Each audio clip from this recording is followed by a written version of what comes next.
ஒரு குட்டி யானை ரொம்ப பசியோட நடந்து வரும்போது அப்போ ஒரு குரங்கு நிறைய வாழைப்பழங்களை கையில வச்சு சாப்பிட்டு இருக்கு.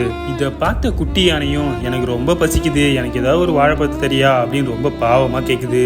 அதுக்கு அந்த குரங்கும் இந்த பழங்கள்லாம் எனக்கே பத்தாது, உனக்கு எப்படி தர முடியும், அதெல்லாம் கிடையாது, இங்க இருந்து போ அப்படின்னு சொல்லிடுது.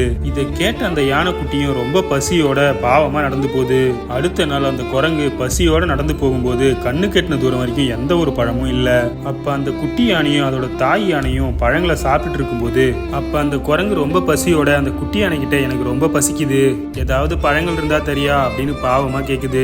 அதுக்கு அந்த குட்டி யானையும் என்னாலலாம் உனக்கு பழங்கள் தர முடியாது அப்படின்னு மூஞ்சில் அடிச்ச மாதிரி சொல்லிடுது. இதை பார்த்த தாய் யானையும் எதுக்காக இப்ப நீ மூஞ்சில் அடிச்ச மாதிரி பேசுற அப்படின்னு கேட்க, அதுக்கு அந்த குட்டி யானையும் அம்மா ஒரு நாள் நான் ரொம்ப பசியோட போய் அந்த குரங்கிட்ட பசிக்குதுன்னு கேக்குறப்ப அந்த குரங்கும் இப்படிதான் பேசுச்சு அப்படின்னு சொல்லுது. அதுக்கு அந்த தாய் யானையும் குட்டி யானை கிட்ட ஒருத்தவங்க நம்மள்கிட்ட வெறுப்பு காட்டினாங்கன்னு சொல்லி பதிலுக்கு நம்மளும் வெறுப்பு காட்டினோம்னா உங்க ரெண்டு பேருக்குள்ள இன்னும் வெறுப்புணர்ச்சி தான் அதிகமாகும். அதுவே நீ உன்கிட்ட வெறுப்பு காட்டினவங்கள்ட்ட நீ கொஞ்சம் அன்பை காமிச்சு பாரு, அவங்களே சே இவங்கள்ட்ட போய் நம்ம வெறுப்பு காமிச்சிட்டோமே அப்படின்னு நினைச்சு ஃபீல் பண்ணுவாங்க. அப்படி அவங்க ஃபீல் பண்றது மட்டும் இல்லாம அப்படியே உங்க ரெண்டு பேருக்குள்ளேயும் நல்ல ஒரு நட்பு மலருன்றத நீ என்னைக்கும் மறந்துடாத.